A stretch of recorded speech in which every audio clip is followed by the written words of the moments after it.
welcome to OverBoost 59. OverBoost is a podcast interview series featuring discussions with speedrunners about their history in speedrunning and gaming and the runs they're passionate about.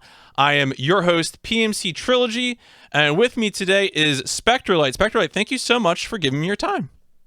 Thank you for having me on here. So one of the reasons that I wanted to invite you on, I always love to start from the top with current event stuff. And I think I had followed you on Twitter a while back. And I noticed recently you've been talking about something which I think is a common subject among speedrunners and streamers, and that you're desiring to move beyond what you feel are your roots, that you've been doing a lot of Resident Evil. And so... first off, I just wanted to check in.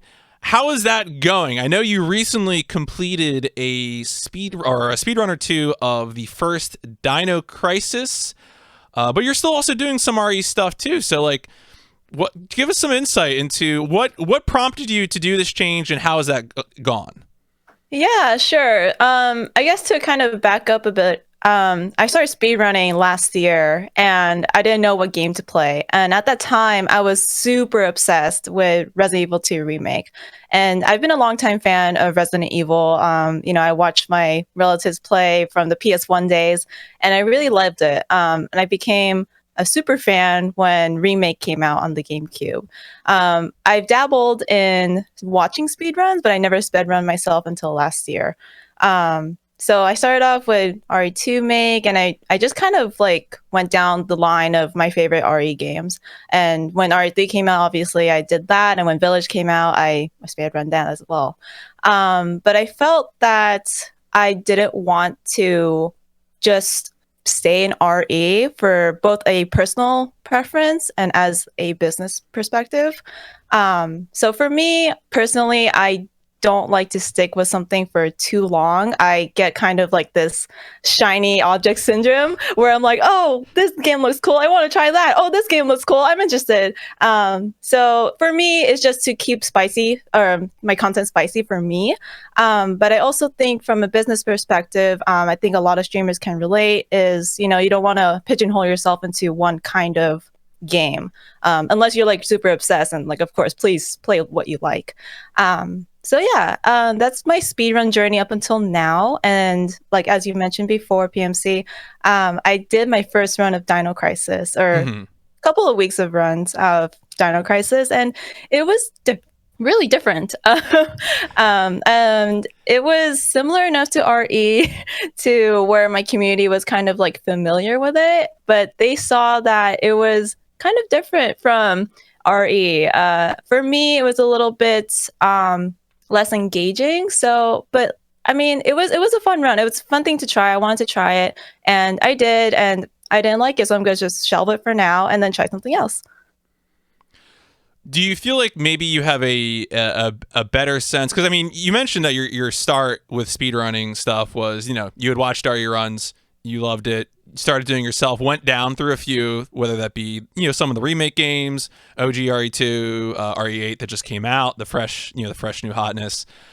Do you feel like playing Dino Crisis gave you a better perspective on what you enjoy in a speed run, that might inform future attempts at finding new games?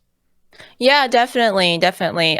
So I found with Dino Crisis, it was less engaging for me, and this is because when I'm streaming, my community knows me well enough to see that, oh, she doesn't really like this because XYZ, and it's kind of helped me pinpoint what I like and don't like in a speed run. So I felt that with Dino Crisis, it was kind of like a walking simulator for me. It was it was just running down back and forth through the same hallway. There wasn't any fights. You didn't really need to deal with the dinosaurs. You didn't even need to fight the T-Rex if you didn't want to, depending on what category you wanted to run. So it was just a lot of running and puzzles, and I didn't really like that, and especially in a survival horror context. I would probably like that better in a different setting. But for me, I think if a speedrun involves a lot of maybe inventory management or a lot of fighting or kind of making decisions on the fly depending on what your inventory looks like, that's what I'm would be most engaged with, I think. But that also means that also kind of says, oh, I like RE, but I do want to try things outside of RE. I've showed interest in running like Dark Souls games, and that's pretty different. Yeah, that's quite different. Yeah. Yeah. It's interesting to hear your response to Dino Crisis. There's a streamer that I'm a fan of who plays a wide variety of games, and he's recently been on a survival horror kick, like a PS1 era survival horror. Had played a lot of the OGREs for the first time, loved them. Played Dino Crisis, and it has since then become a meme in his stream how much he hates Dino Crisis because he feels that and honestly, a lot of the things that you just said. Don't really need to fight dinosaurs. Don't even really have to fight the T-Rex. It's mostly walking hallways and using key cards. Were exactly the things that he said. So it's, as far as I rented that game from Blockbuster probably in like 99 or 2000, whenever that came out. I remember playing it with a walkthrough as a kid. I can only imagine playing it now, though. I would probably. It sounds like that is the consensus response to it. But I want to follow up on one more thing there, which is you mentioned. So we were, the games that we were talking about were both classic and modern survival horror games. Souls, though, as you said correctly, definitely is a different pace. What makes you think that Souls would be a good fan? I mean, I'm guessing you're probably a fan of those casually. Well, I played Dark Souls 3 casually. Okay. I didn't get too far, but what I played, I liked. So I probably will return to that. And also Sekiro from the same developers, I really loved. I'm still playing through that. That's also a potential speed game. But I also I watch speedrunners who run Dark Souls. I've seen Mad Apocalypse run Dark Souls 3. I've seen Pessy even run Dark Souls 3. So it seems like a really fun run. It's just more of kind of like a different path and different style of speedrunning, because there's a lot of combat involved, and then there's like a reset to the menu. It seems very involved, where it requires a lot of attention and like management. So I think that's challenging, and I think that I don't know, from me playing in the past, I would be really interested in trying that out. No, I mean, also shout out to Mad Apocalypse. I had him on the podcast. I think towards the beginning of the year, and he was an excellent guest. Really a lot of fun to talk. I think he was the first, probably like major Souls runner that I've had on. So he was definitely a ton of fun to talk to. All right, since you invoked the shadow of From Software, and I am required by law to ask, if I said Armored Core, do you know what that is? Oh. Chat, guys, I'm sorry. Like, no, I only know who Onion Bro is and Praise the Sun. Like, that's all I know. Okay, I'm sorry. That's fine. So the funny joke here is that I haven't played a Souls game yet myself, but I am a like classic FromSoft fan. I do speedruns of the early Armored Core games, which were some games that FromSoft did for the PlayStation 1. So it's just kind of a joke. It's funny because it was like I was into this niche developer in the 90s, and now they found a lot of success, with this series, the Soul series. And so when I hear people say, "Oh, FromSoft games," and I'm like, "Yeah, I love FromSoft games." And but we're talking about different things, which is fine, by the way. I'm not, getting on anybody's case. Speaking of going back in time, though, we've covered a little bit of current events. I love to cover a lot of history. I think history does a lot to shape one's interest in games. It depends on what access you had. Where does your history with gaming start? How does that enter into your life? Oh gosh, I was introduced to gaming by my dad and my older brother. So I grew up with them, or them playing the games and me being a spectator for a lot of the time.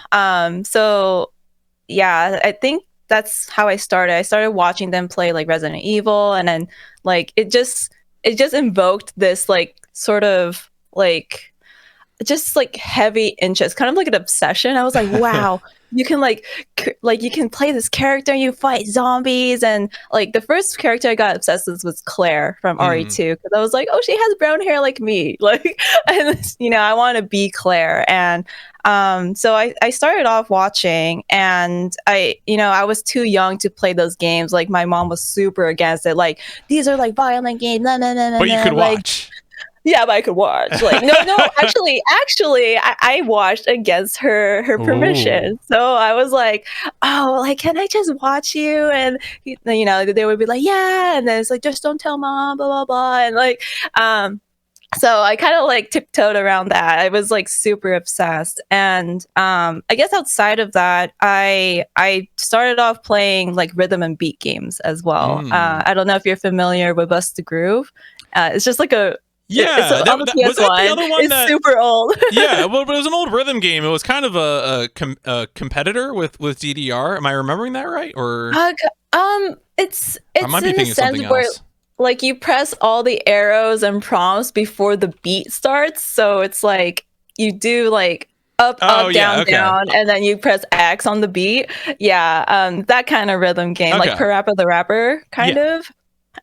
So I have experience with that. I still have a soft spot for games like that, of course. And then moving on, as I was growing up, Resident Evil came out, or Remake, and then RE4 came out on GameCube. That's when I started playing, and that's when I started like looking up online how to beat things fast, and then that's when I discovered speedrunning. So what time period would that be about then? Because it sounds like you're looking up how to beat things fast pretty early on. If it's I don't remember the year. The game has been out for probably quite some time, and to the point where people were uploading their playthroughs on YouTube, like no commentary, and like beating it under like 3 hours, like you know the achievements that they have. Sure. And that's when I stumbled upon actually Carsey, and he made a lot of speedrunning content on YouTube. And even into my college years, I would like load up a playlist of just speedruns just to let it play in the background while I studied. And so I was like vicariously speedrunning, I guess. But I guess backing up a little bit more, when I started growing up, when the PS2 came out, that's when I started playing RPGs, like how we kind of talked about before we started the podcast. I started playing Final Fantasy, Kingdom Hearts, and the like. And then kind of moving on into high school and college, I kind of dropped the single player games in favor of online competitive games. So I played League of Legends, and I still do, but not as competitively, of course. But for maybe like 5 or 6 years, that was like the only thing I played.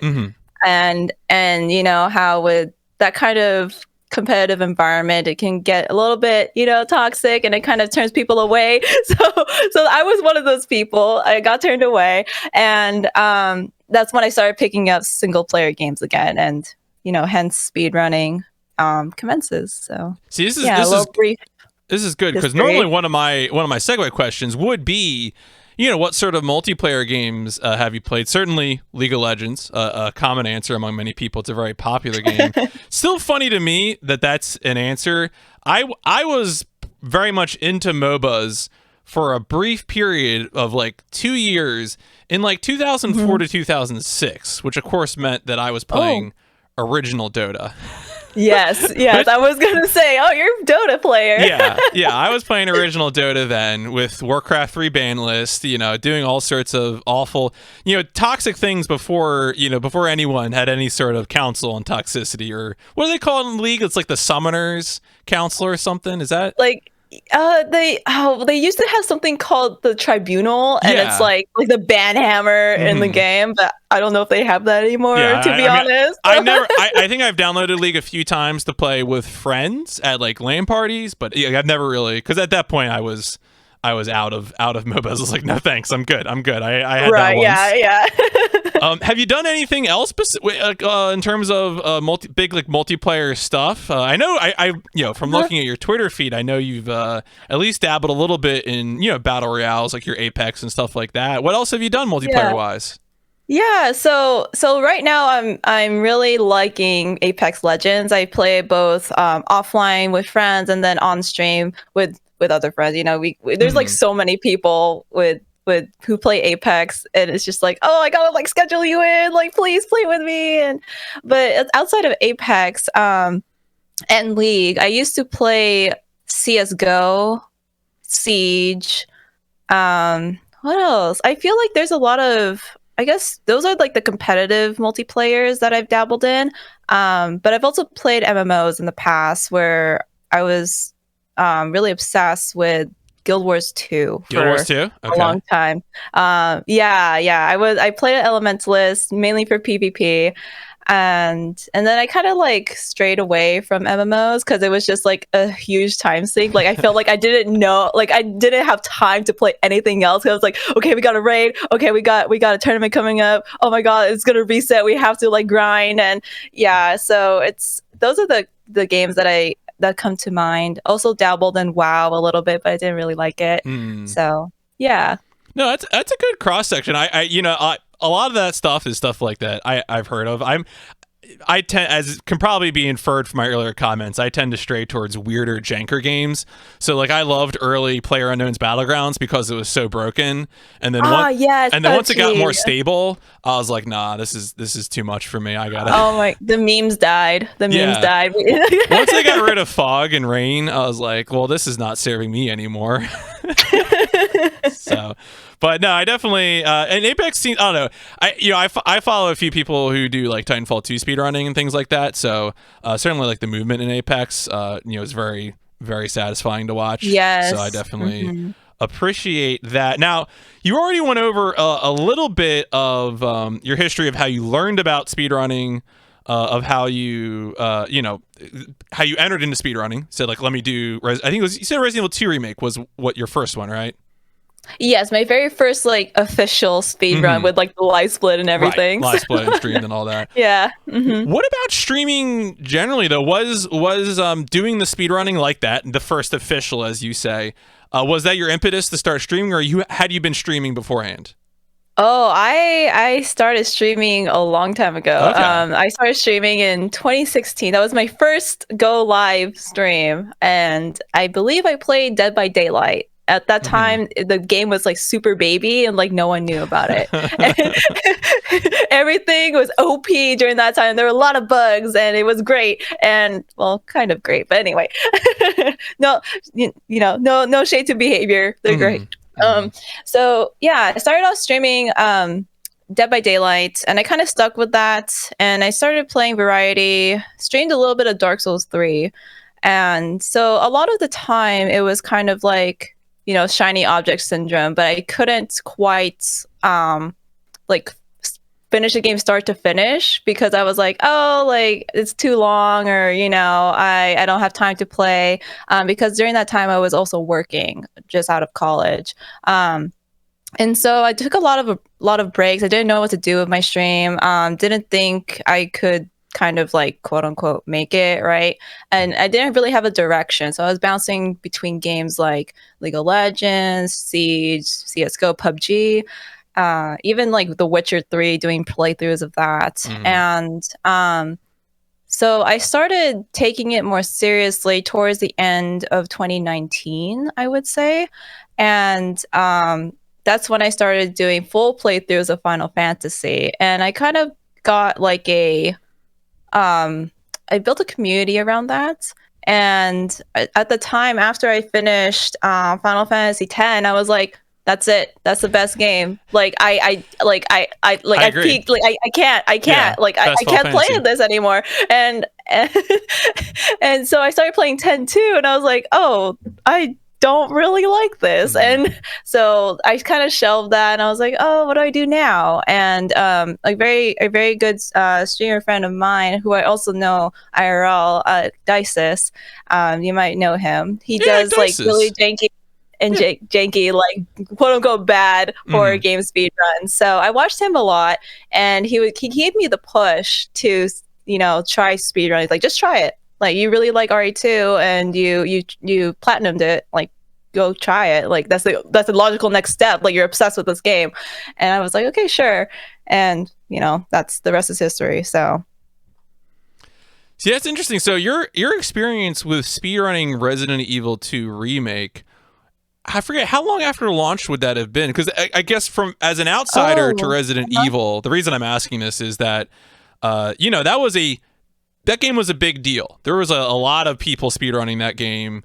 Yes. There was to the point of like exhaustion. Like I feel like for a few months it was that was it. Like everyone was doing that, and then it stopped. At some point, actually, at one point, I had Maxi Lobes on the podcast, and so I got some insight into the experience of being a moderator, leaderboard moderator during that, which was certainly ups and downs. I could imagine. I can only imagine. And so I want to ask, like, when you started running that, was it kind of after that initial surge, and what was that experience like?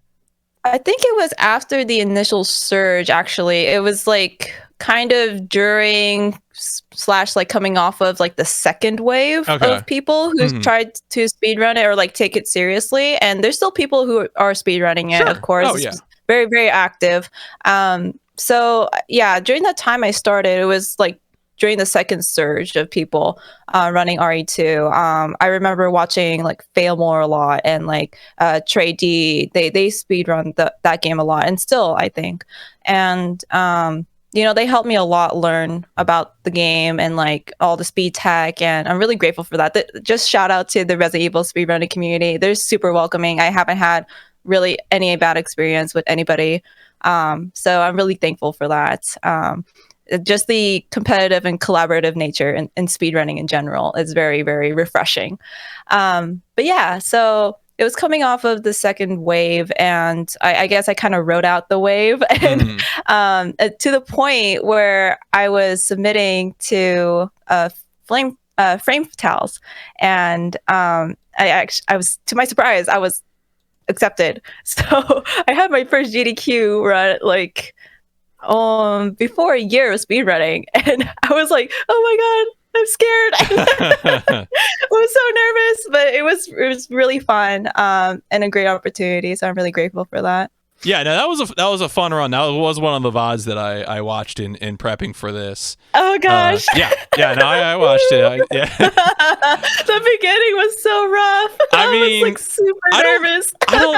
No, you were nervous, it's true, but you pulled through. You did the run. I think the only thing that was kind of maybe unfortunate was a donation incentive for language. Was that what caused? Oh my god!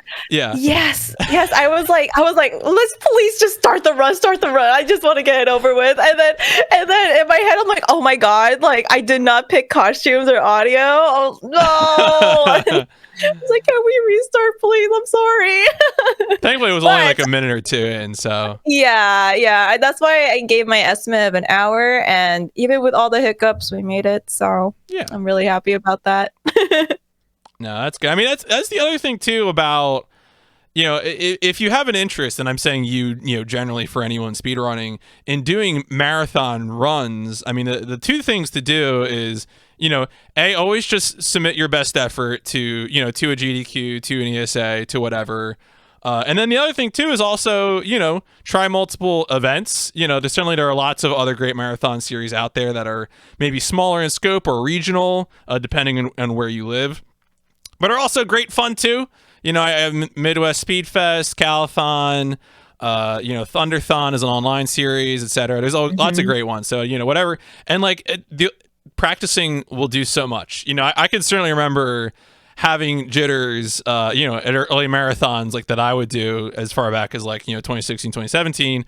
And now I'm at the point, and this is a problem. This is a personality flaw of mine, where I don't stress out enough about anything. Like I'm incapable of stressing out, or maybe I really should. I probably should be more concerned. So you can get there, if you really want to. You can be there. You can be there too by just practicing. It's the most important thing. All right, I want to get some speedrun game takes here. Now we know your first official live speedrun was Resident Evil 2 Remake. Of all of the speedruns that you have done, which is to say that you've completed a run of, what is your favorite? And you can narrow that down to category if you want. Ooh, category and game. Resident Evil 1 HD remaster, Jill, best ending. That is my favorite category thus far. I just love the game in general. I think it's a perfect or near perfect remake of Resident Evil 1. A lot of people ask me, do you think RE1 should get another remake, like in the form of RE2 remake? I'm like, no. Like, no, please do not touch it. That's just a personal opinion of mine. Mhm. I think it's cool if it would be more like over the shoulder camera, but for me personally, I think remake is just perfect. But anyway, so that's my favorite RE game actually, and it happens to be my favorite speedrun. And I think it's because, well, one, I just like the game. Two, the run is really involved, especially if you do door skip, because you don't have time to think between rooms, which I had a really kind of a hard time learning. It was a big learning curve for me, but once you get it, it's really, really like a smooth sailing and chill speed run. And like like how I mentioned before, it's very involved. Like there's a lot of menuing, there's a lot of fights, a lot of lines you need to take. Is very particular in that way. Even sound cues are important in that game. So yeah, I really like that game. And then Jill 100% is always a nice category because you get to save your friends before the mansion blows up, and you get to fight the tyrant, the helipad, and well, whether or not you really like that fight or not, it's exciting. It's a climactic end. Yes. Classic fight. No, that's a solid answer, and certainly, I don't know, that's an all-time classic. Like, you know, I can remember playing that one on GameCube back in the day, and just being like, wow, this is, maybe survival horror is good. You know, like, I don't. This is very effective game. How about the flip side? What is, maybe we might have already discussed it. Of all the speedruns that you've done, at least a run of, what is your least favorite? The one you're least likely to come back to?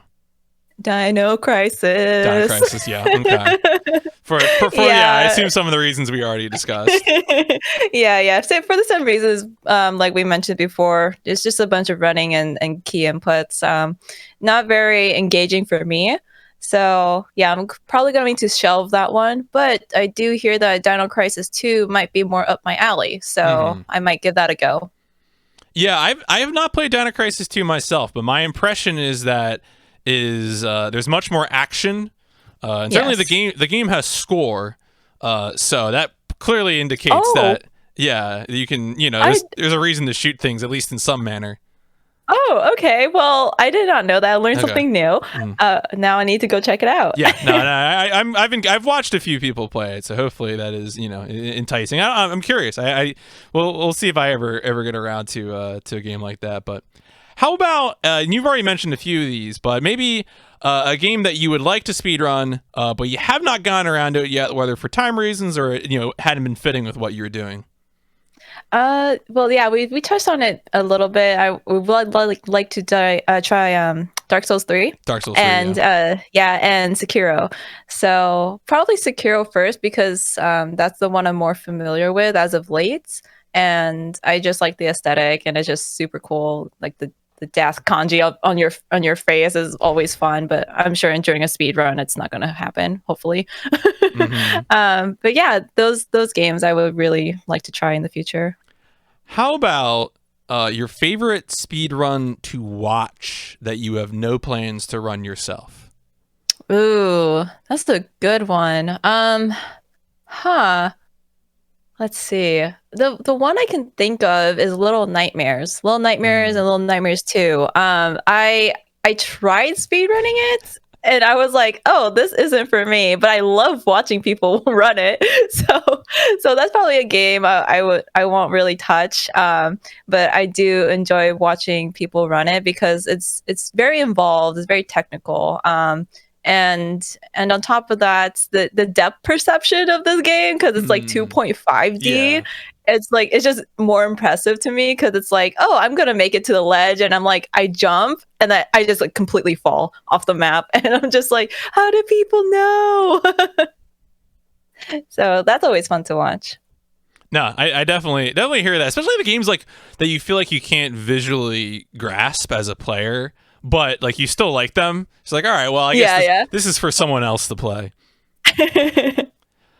How about, I got one more specific game question here, which is, so you've already, excitedly, you had Resident Evil 2 remake at was it Frame Fatales? Was that Frame Fatales is the series, or was it? Yeah, that's the series. Yeah. And that was for Fleet Fatales. That was yes. Once in a while, I accidentally, because I've watched too many noir movies, I say Femme Fatales, which is not the name of any event or series, even though obviously it's a play on the words. Right, yeah. So, but all right, duly noted. That's a fun series. I always enjoy checking those events out. Do you have a particular run that you would like to be able to take to a future event? You've taken Resident Evil 2 Remake. Ooh. Let's say you got a freebie to take another run in. What would that run be? Oh gosh. The first thing that came to mind, and it's kind of like a meme in my channel, I actually have to do this because it was a charity donation incentive. I actually purchased a Power Glove. I don't know if you're familiar with that. Is that the Super Nintendo thing? It's literally a glove? Yes, it's from the movie The Wizard. It's literally a glove you put on your right hand, and there's like a bunch of buttons, but you use none of the buttons. It's actually just for programming, and it's all motion controlled, and people have been using it with modern games like Overwatch, and I've seen people program it, and it's really interesting. So I actually would like to see a Power Glove Resident Evil Village speedrun. And I think it's just a meme in my channel, but I want it to be in some sort of marathon event because I think it's just so funny. See, I feel like it's just a matter of time at this point because there are folks out there who do speed runs with weird controllers. I had Nico Hart on the podcast some time ago. Of course he does steering wheel speed runs of like Alien Isolation and other things. And so I feel like it's just a matter of time until like Resident Evil Village, because Village has been popular. It's been well received. Yes. To see that. It's a great game. Yeah. To see that pick up. So that should be fun. All right. You know what? If I figure out how to use it. Yeah, actually, do you know of obviously the controller is, like, as you said, is being used. I don't know if I've encountered someone using it for a speed run. It sounded like maybe you knew an example off the top of your head. I have no idea if anybody has tried. I know of one person who has programmed it to play Overwatch. So if somebody can program it to play Overwatch, maybe I could program it to play Village. So yeah, I mean, right? If you're able to do a first-person perspective game like that, then that does bode well. Okay. Well, speaking about things that are probably health hazards, one of the questions I like to ask is, speedrunning can involve a lot of repetitive stress. And I always want to make a point to check in and ask, is there anything that you do being mindful of that in terms of, stretches to maintain good hand, wrist health, etc.? Anything you do like that in terms of preventative measures? Yeah, so this is one, I also still do this, but I started doing this when I ran Remake. And if you're familiar with Remake, the stair skating is brutal, especially if you do it vanilla. You basically have to mash your run button as fast as you can. And that's just to save time going up and down stairs because you need to do this animation cancel where you make your character glide instead of walk.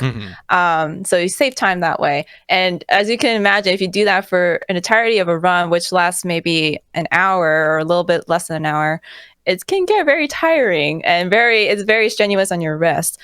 So what I do actually, because I run door skip category, is they allow the analog stair skate, which is a little more ergonomic, but still stress on your wrist. But to mitigate that, I do stretches. I warm up my wrist. I have like a stress ball where I stretch, kind of do this motion. And I also do stretches like this, like pulling my fingers back. Just basic exercises. You can Google them. It's really simple. and they're easy to do. It takes a few minutes. Do that in between runs as well. It's really important to take care of your hands and wrists as a speedrunner and a gamer, even if you don't play or if you don't do speed runs. I know a friend of mine, Shatter, he plays a lot of Apex, and he has problems with his wrists too. So doing those exercises is really important as a gamer in general, for sure. Yeah, no, absolutely. And, I think also on that note too, I mean, it sounds like already, I think even besides doing stretches, which is a good idea, it's also good to look at the runs and ask, like, can we change things up? How can we do definitely. these inputs in a way that, minimizes, any sort of stress or things like that. And so that's, I'm glad to hear too, that there are ways to mitigate the risks with that. Now, following from that, though, this is the usual segue I do here, is to ask, it sounds like I think you're doing your Resident Evil runs on PC versions, but you're using a pad generally. Is that right? Yes, depending on the game. Okay. Mm-hmm. And so I wanted to ask, do you have controller takes? Do you have favorite and least favorite controllers? The controller I use is a PS4 controller. Okay. I'm partial to PlayStation controllers because that's what I know and grew up with. Mm-hmm. I didn't really play anything on the Xbox. One, because I wasn't really interested in the games on Xbox, and whatever I could play was already on the PlayStation. Two, the Xbox controller is just huge. For my hands, I have small hands, okay, guys? I have small hands, okay?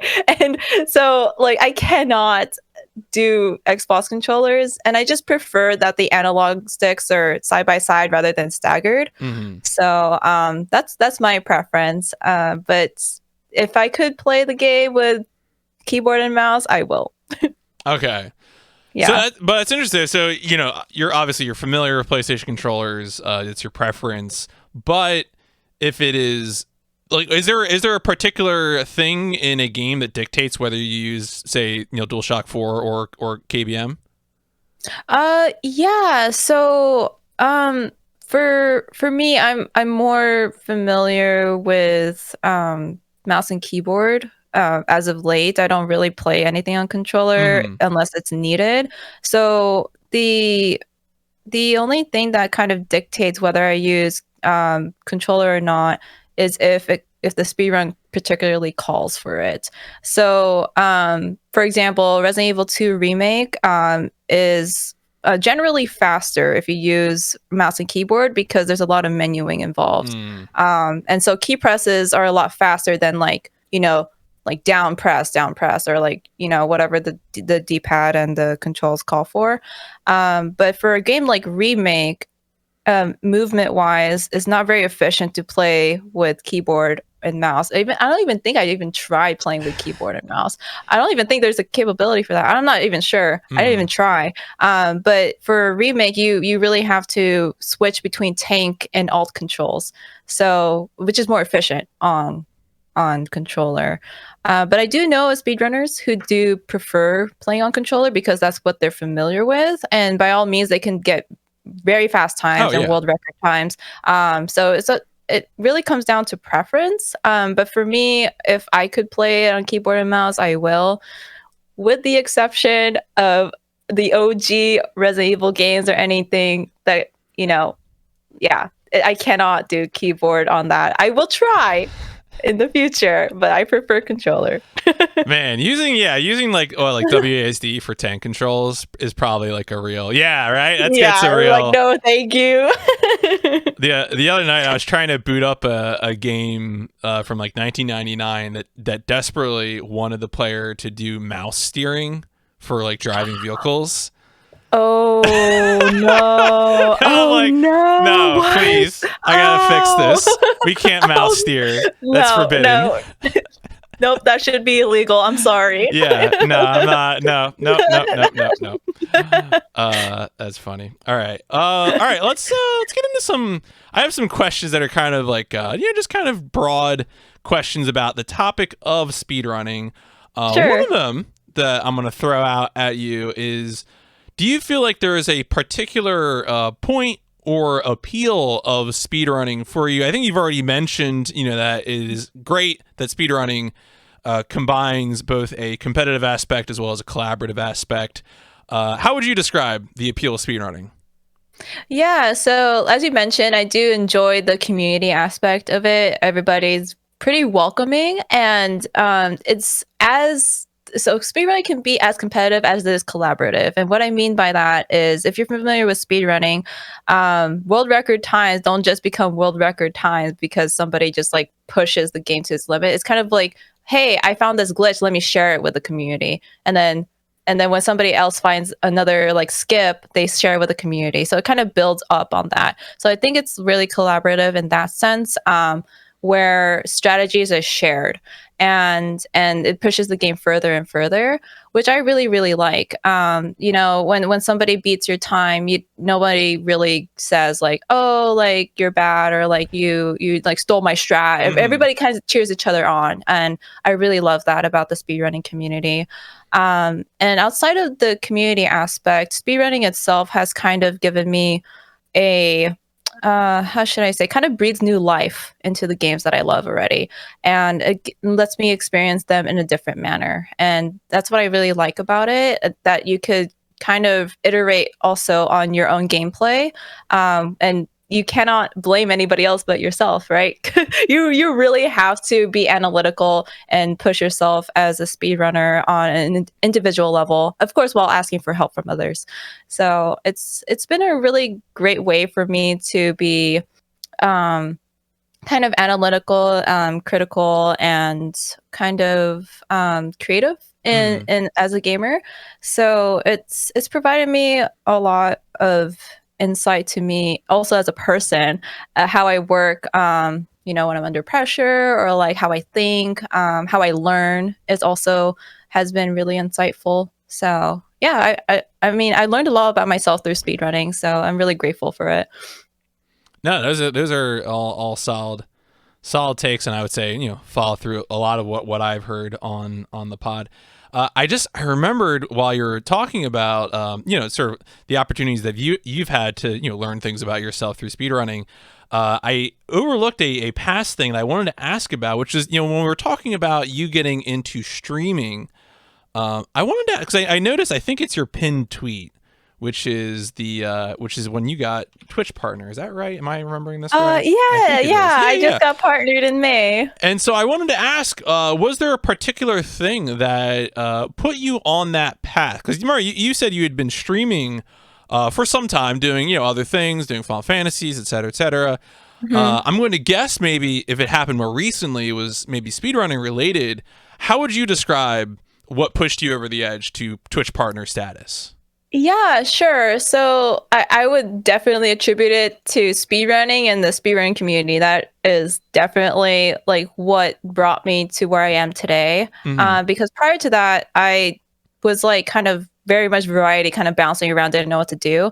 And to the point where I was like, oh, I don't know if I want to stream. But in my head, I'm like, I love streaming. I just don't know what to do on my stream.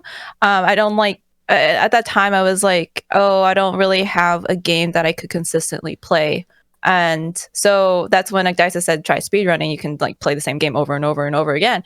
And I was like, sure. So, and I fell in love with that concept because I didn't need to think about what I needed to stream. Two, I could play the game I was really obsessed with at the time, which is RE2 Make, over and over again. And three, I could just be iterative over my gameplay and improve over time. So I wanted to showcase that, like kind of showing from the beginning how I was like super, super like quote unquote bad at speedrunning, and then kind of showing that journey up until going to like sub-hour time and like even pushing that time further and further. I think it's really important to showcase that from the beginning, because people are afraid to learn new things, and that's kind of like why I didn't really start speedrunning until recently, because I thought it was cool, but I thought I wasn't cut out for it. So I just tried it, and I guess from there I started gaining traction. I've been rated by wonderful community members, and I've met so many great people through the community, and they just came back and really liked the speedruns, really liked the vibes. And I think GDQ also put me over the edge, just kind of being on the spotlight there. And I'm really grateful for that opportunity. So just sticking with speedrunning and just really enjoying what I was streaming. And I've had a few close friends in my stream say, "You're really glowing on your stream. It looks like you're really loving what you're doing, and you're not really paying attention to numbers." And I think that also is a very heavy contributor, that I was really enjoying what I was doing on stream, so I didn't really think about it. And that's what really kind of pushed me over the edge to partnership. No, I think it's a great thing to hear too, because I find, sometimes when I talk to people who are trying to achieve partner status, or even have done it, there can be a lot of stress around metrics and numbers, Definitely. and waiting to hear on partnership applications. To the point too that I think it's a thing. That if you're speedrunning a certain game or a certain selection of games, that there's can be an exhaustion with having to speedrun just those games, or just play the one game.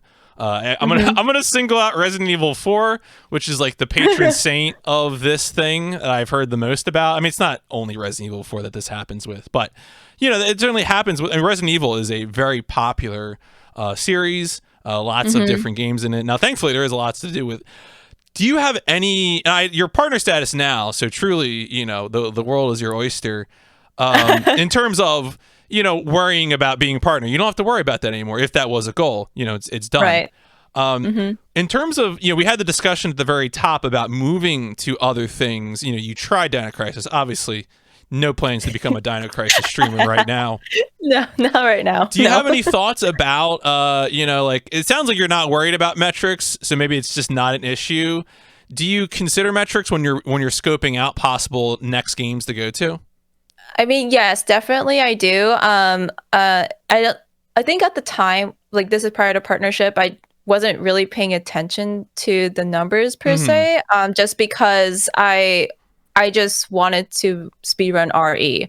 But now that I'm going into partnership and getting partnered, of course I still worry about metrics as a creator, just because as a dream, I do want to be a full-time creator or work in the gaming industry.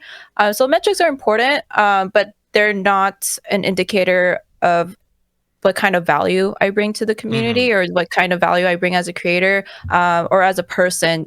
So just a shout out, don't attach metrics to your worth as a person. Absolutely. But from a business perspective, metrics are important.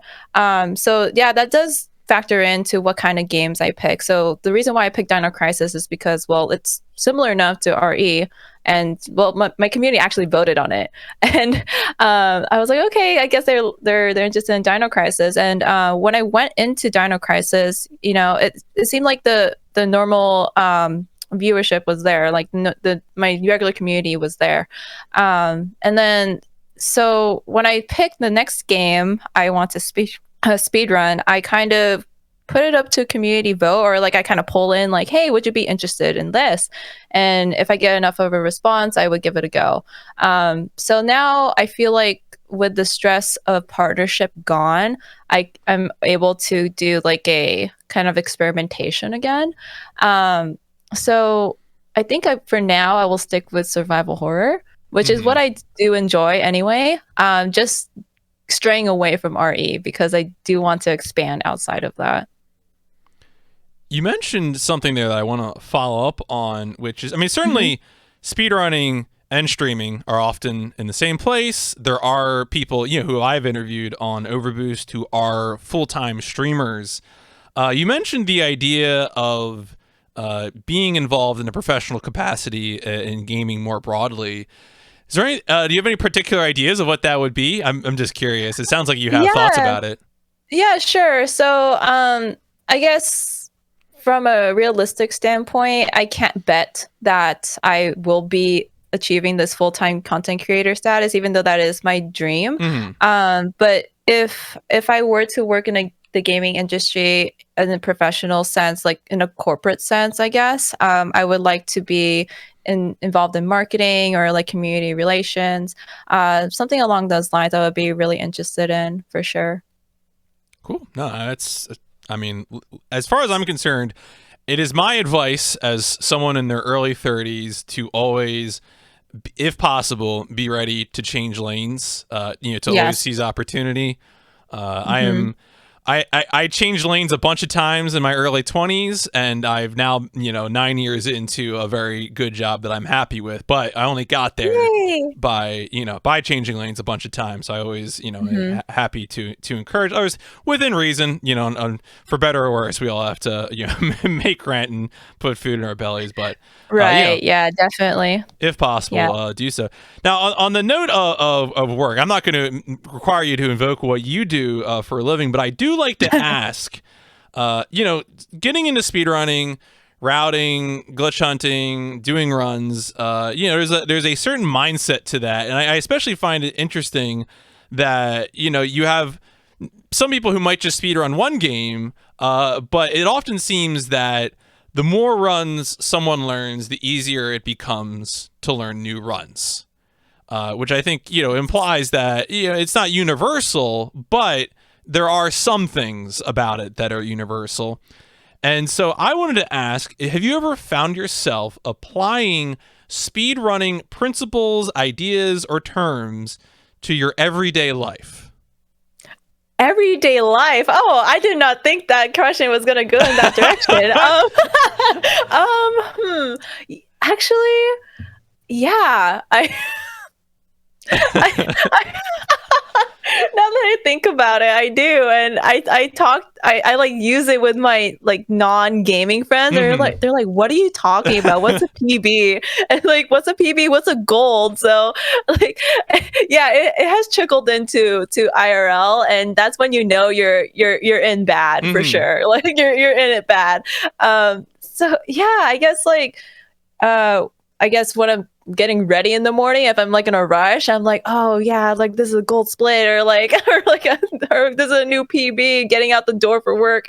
So I don't know. I guess like aside from the memes of that, sure. kind of like thinking of my life in a more efficient way has been kind of attributed to like speed tech and just like being involved in speed running. I think in a different way actually, and I apply that to my work. Just kind of thinking of ways how I can do things more efficiently. How can I finish my work faster? And to the point where I thought of the Pomodoro method as a speed running tactic. Like 20 minutes, how much can I get done? And it's kind of like speed running my work in a way. So yeah. I guess it has kind of trickled in. All right, I'm looking this up. I've never heard of this before. Is a time management method. Okay. So the idea is that you do sprints of like 20 minutes or so, whatever the time interval you may choose, and you get as much work as done possible in that 20 minutes, and then you take a break, and then you do it again, and then rinse and repeat until your work's done. Okay, so, that makes sense. Yeah. No, I mean, I think for me, like usually the example I would bring up is I've started discussing like driving times in like speedrunning language, where I'll be like, well, it depends on the cycles you get at the lights, stuff like that. Oh, yeah. Which some people are like, what are you talking about? What does that mean? Like making a wide turn, like that line wasn't very good. Yeah. Like So I usually don't reference chat during the podcast proper, but I will point out that my wife is in chat, and she can confirm that I do this. She's like, yep, he does this, and I don't know what he's on about, but it's fine. So I also one time had a guest who was an architect, besides also speedrunning, of course, and he talked about speedrunning CAD software, the architectural design software, and getting his coworkers also to more efficiently use the AutoCAD software. So that was definitely fun to hear. How about, okay, so here's another speedrunning topic question. Now, you have more recently, I mean, I guess maybe compared to me or maybe some people that you watched got into speedrunning.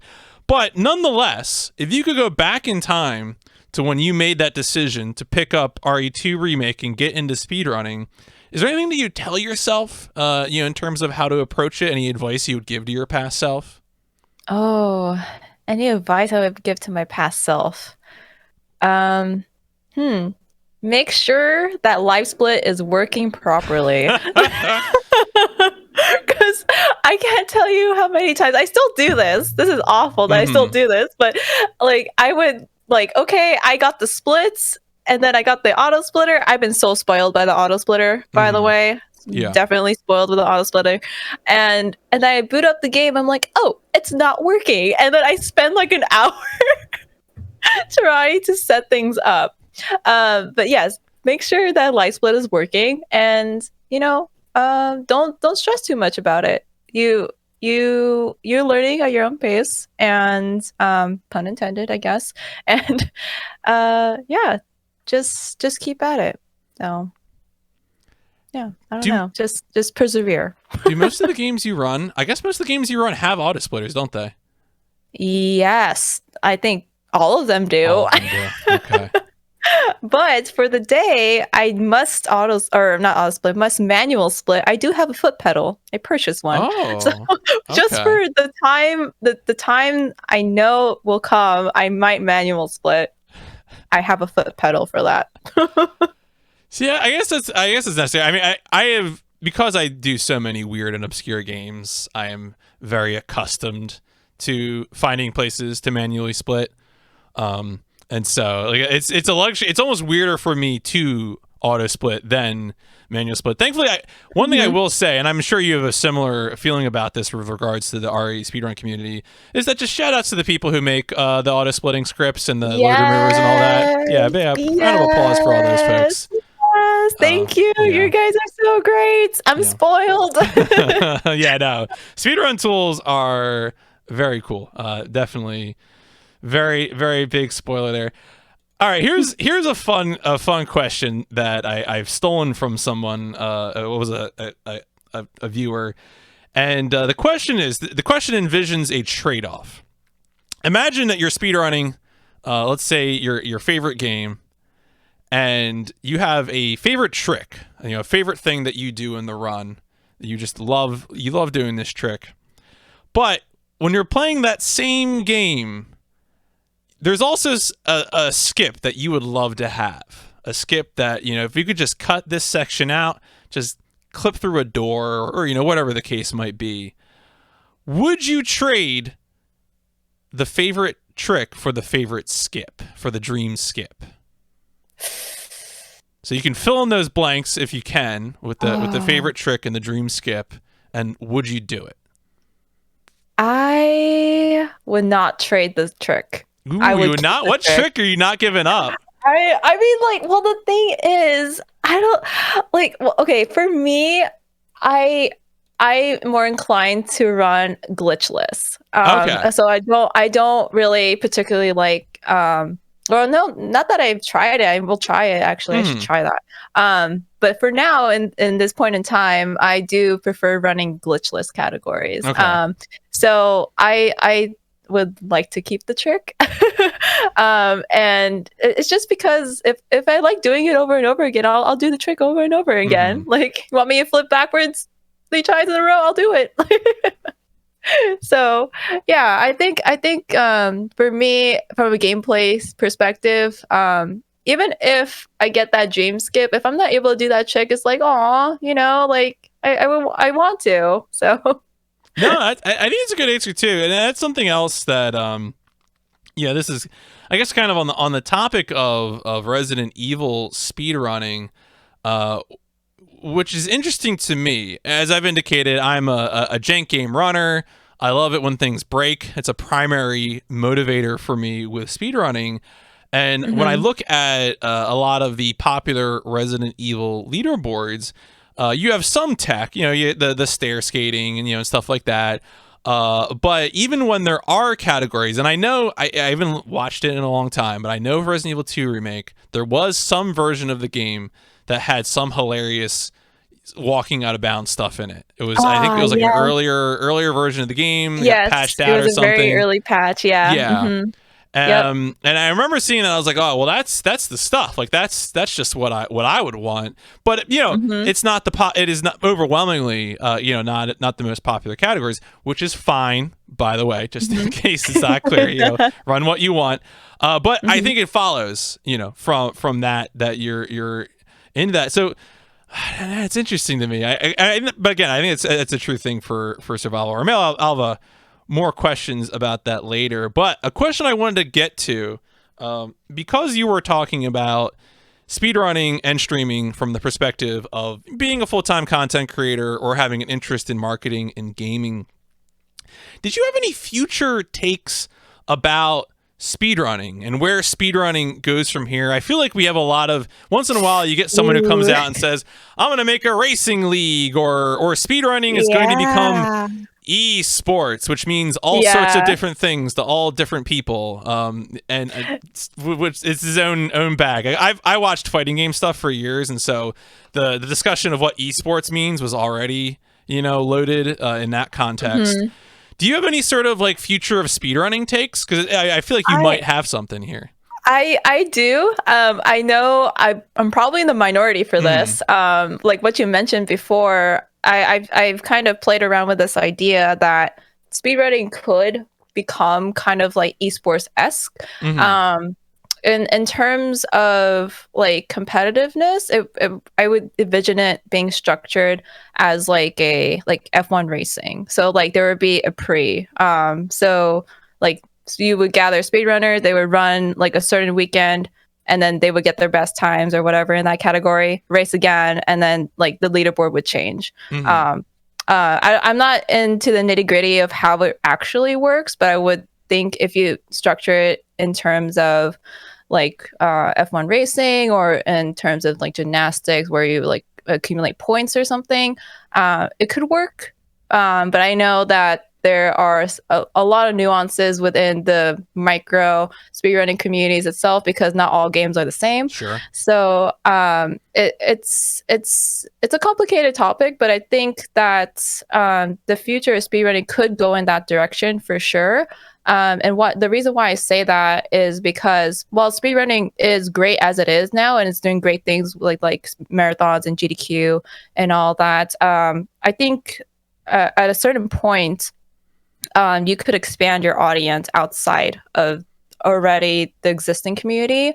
So like I think the problem, not problem, but really like a missed opportunity with the speedrunning community right now is that you only know speedrunning if you know speedrunning. So like when somebody comes into my stream and they're not familiar with speedruns, they're like, what is this? Like, you're cheating. Why like, do you keep restarting the game? Like, why do you keep restarting? Like, why is it in Japanese? And like, like, can you read Japanese? And it's so it's kind of hard to explain what speedrunning is outside of that context. So I think if you put it in a more like competitive way, people are more inclined to kind of entertain the idea of watching and sticking around to see what it's all about. Have you checked out any of the, because I mean there's a few examples I could think of that aren't quite the format that you described but are similar. Break the Record Live from ESA, or the GSA Pace events, or anything like that. Have you watched any of those?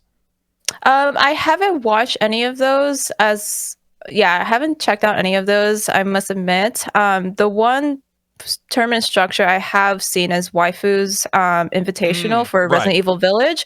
So something like that could definitely be the future of speedrunning. So like his tournament style, coupled with like kind of a league, like a seasonal league, could work. So yeah. Shout out to Waifu, definitely. Shout out to Waifu. Had him on like sometime last year, like near the beginning of the pandemic. Excellent to talk to. No, that's a good answer. I'm curious to see too if there's going to be more stuff like that. I mean, the other thing too, of course, with speedrunning is that because it is grassroots, you're relying on often people in the community to organize rather than a publisher, which I think is good because publisher control is scary and awful to me. But it is very scary. Yes, right. Is pour one out for all the heroes of the Storm players. Oh, right? Yeah. yeah. But so I mean, I think it's exciting the future because it's grassroots control, but also that means requires often a lot of labor, and hopefully the Yes. rewards, especially for the people who are doing it full time. For someone like Waifu, who is, as last I checked, a full time streamer, Mm-hmm. if it is rewarding, hopefully that means there can be more people doing it and more effort into it. But that's good. I'm glad to see people interested in that, and to see people pursue that Mm-hmm. going forward. Let's talk about some specific games. I always like to kind of get into some of the things. Now, with Resident Evil 2 Remake, we already talked a fair bit about that. That was your first one. You did it at Fleet Fatales.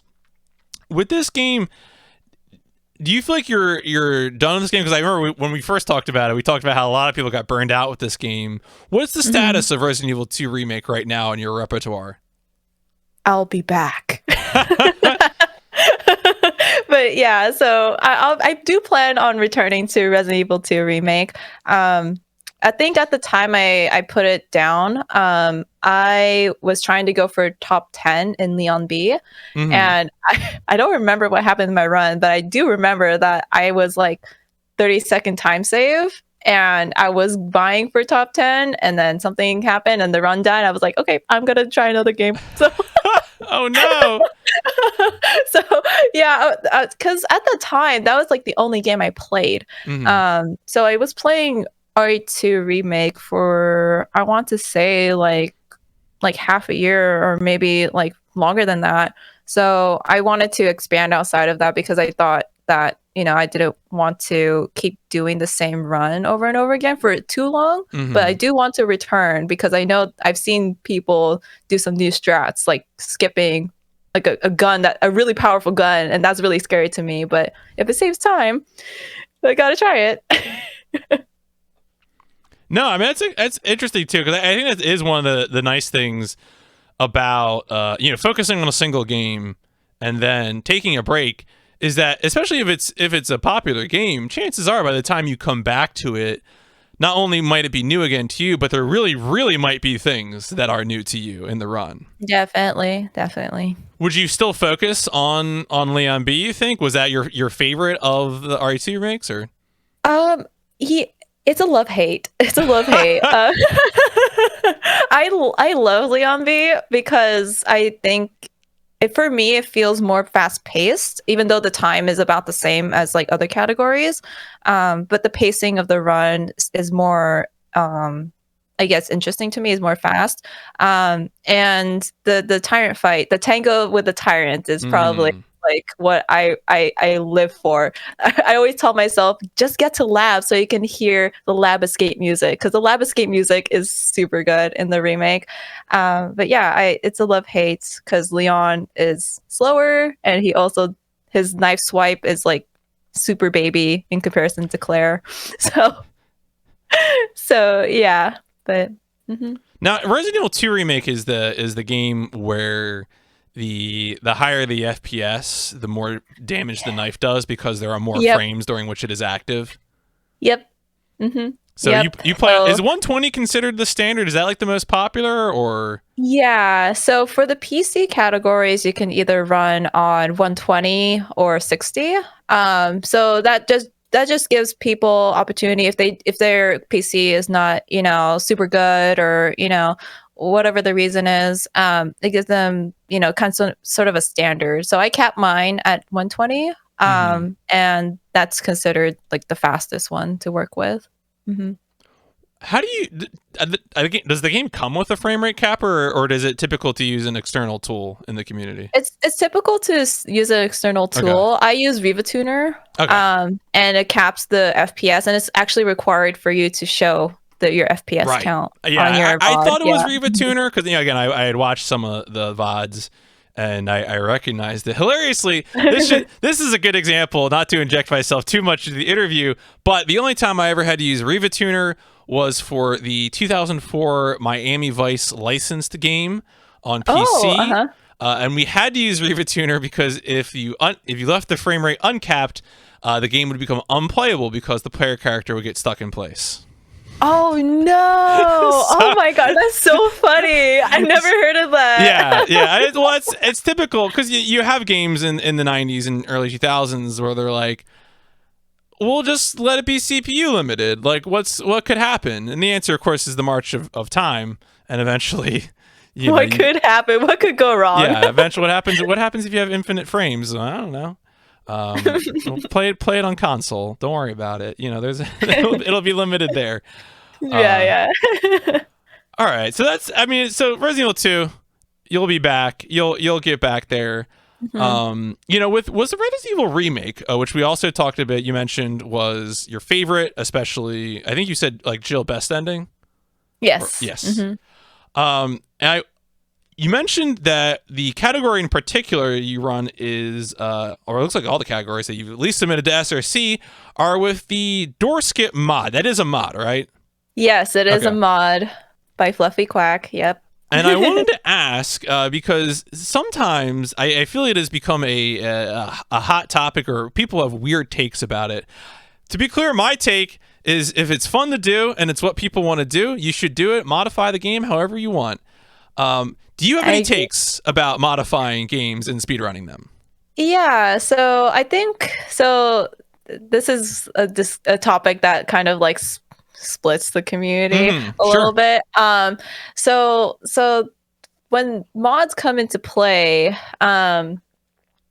especially for like a door skip category, like that, it kind of presents a slippery slope question, where if I mod the game this way, can I just like stair skate this way just so it's easier? And then there's becomes a question of like, at one point, is it too much modding? So there are, I guess. Yeah, so for me, I do agree with you that if you want to mod it and like run it a certain way, like please do if it's fun for you, but do not expect that it will be accepted by the leaderboard. Just because on the leaderboard, there has to be some sort of standard. And I do agree with that as well, that there has to be some sort of standard in the leaderboard, that like, for this category, you must do these things and, XYZ. And the reason why I run door skip is because I don't want to vanilla stair skate, because of the, I don't want to keep mashing my face button, and the way they've kind of allowed that to happen is because the door skip is a mod, then you can mod your controller in a way that you just remap your run button to the right analog, and then you kind of like wiggle around, which is a lot more ergonomic. Sure.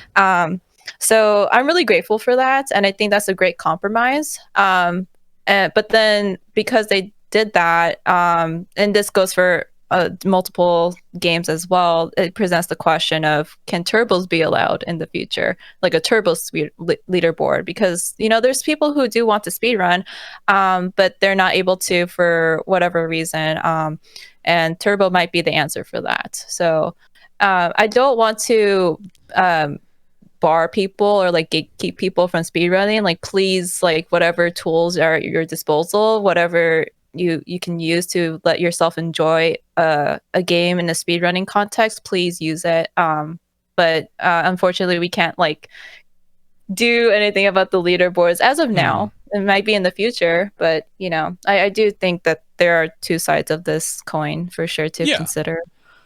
I think if I had to follow up on that, is that to me the most important things, much like I guess talking about like versions of what game you're running, if you're using a tool like a turbo controller or some other modified input, or using a mod, door skip mod or something like that, the most important thing is to say what you're doing if it's changing the game in a way that people don't expect, and then don't expect there necessarily to be a leaderboard created for it, and don't worry about a leaderboard created for it.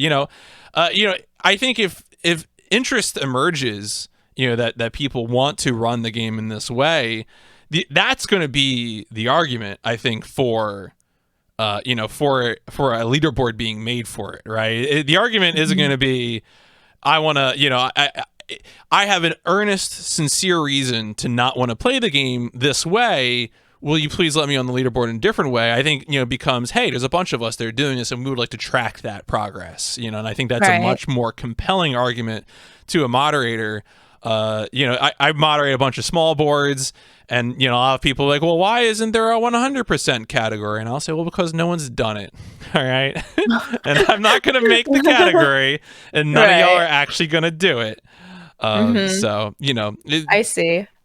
So always, I think the most important thing is, document what you do, do it. And, and if the opportunity and the compelling reason arrives, then yeah, it's a great time.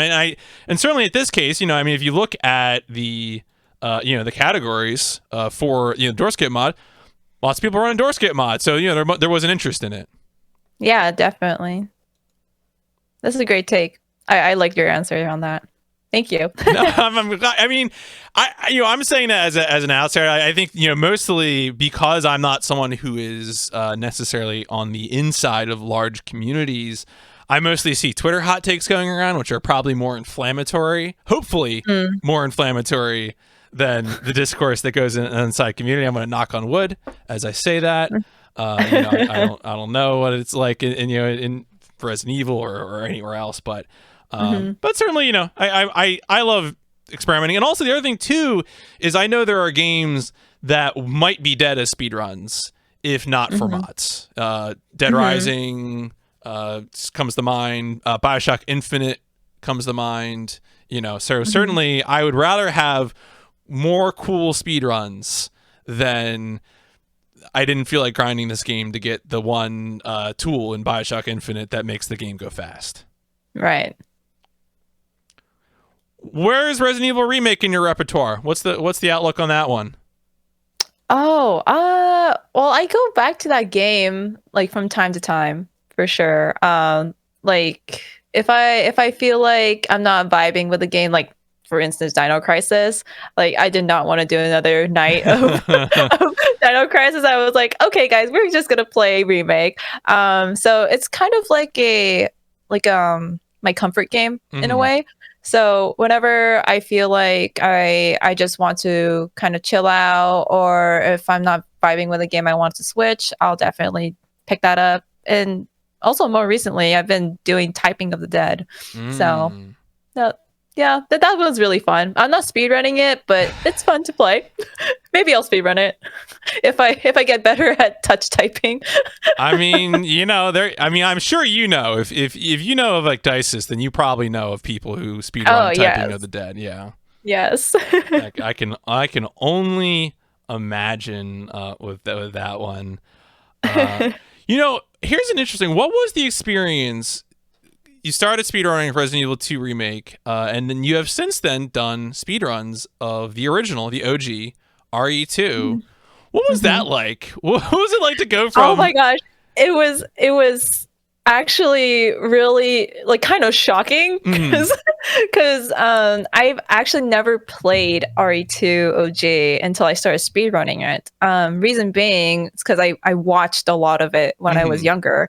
So I was like, I kind of know the game, right? And I booted it up and I was like, I know nothing about this game.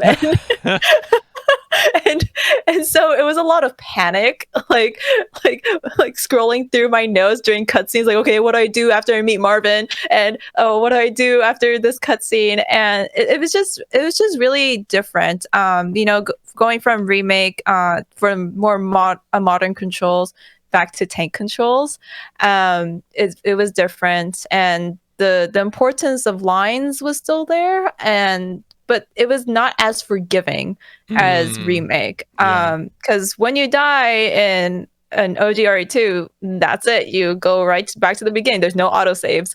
And I was brutally reminded of that every time in RPD. So it was very difficult in comparison to Remake, I think. From my personal experience, it's a lot more brutal. So a lot can go wrong, and there's not a lot of I guess like outlet for for fixing that mistake that you make in the beginning. But it's really fun. I do enjoy OG RE2. Compare, like, I'm just wondering, you know, coming back to, you know, the more technical, obviously you're likely already familiar with this kind of game from playing, you know, kind of the I don't know, like the peak of the genre. I don't want to say Resident Evil Remake is the best, but I think it's the best, and a lot of people talk about it like it's the best. Coming back to Resident Evil 2, which is, you know, a game that is earlier in the series, where you mentioned it's, you know, the lines are less forgiving. Do you think in general, like, it's probably a rougher experience? How much rougher is it?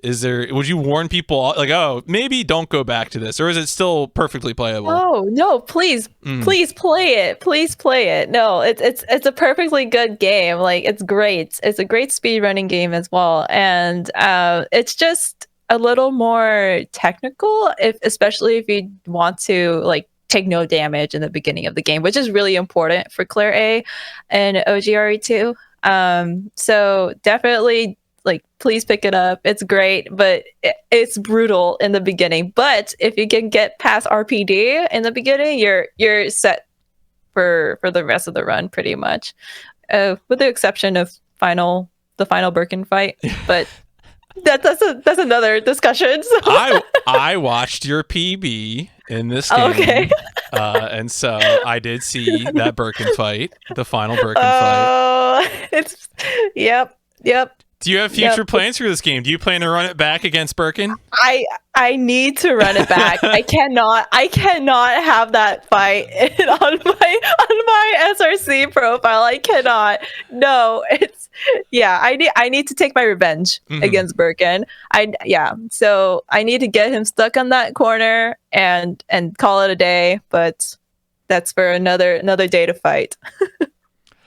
One more specific game take I wanted to get was, I noticed this thing at the bottom of your SRC profile, which is the Resident Evil 3 remake, which a lot of people picked up hoping it would be the second coming of Resident Evil 2 remake, and broadly, people did not seem as enthused with it.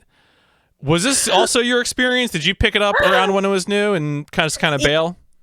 Yeah. So I distinctly remember I ran it for like a week, and that was it. That was it. That was it. Like, the moment I got sub hour, I was like, okay, guys, we're moving on.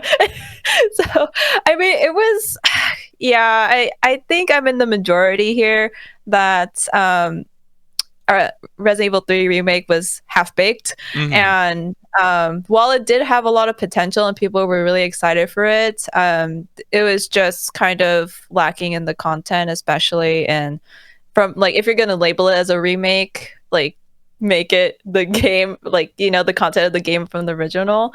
So it was kind of disappointing in that sense, but a lot of people still do enjoy running it, and they think it's a fine speed game. And I actually, like, applaud people who do Inferno speedruns on this. They're insane. Inferno is insanely difficult. So shout out to the RE3 make speedrunners out there. But for me, not my sort of speedrun. So yeah, I don't think I'll be returning to that anytime soon. Fair. No, extremely fair. It's been interesting because I think, you know, again, the perspective you brought out was sort of a common one, and that's mostly what I've heard. I did have Mike Wave on the podcast a few weeks ago, who is a strong proponent of the fights in RE3 as being, you know, worth RE3 make as being worth optimizing, you know, from that perspective. Definitely, I agree with Mike on that. The boss fights are very, very fun in that game. So. No, that's cool. And that's the other thing too. I will say, as a spectator of RE2 make or RE3 make, I visually find the knifing thing to be very boring. I did not. Like, I know. I agree. From a spectator standpoint, and you don't know what's going on, you're like, why are they using a butter knife? What is this? And, like, why is it so fast? And so, I agree with that. But I think if you know the speed tech, it's like, oh, okay, makes sense, like, why, that was a good slash, or like, that wasn't a good slash. So, but yeah, visually, RE3 make is definitely more exciting in terms of boss fights.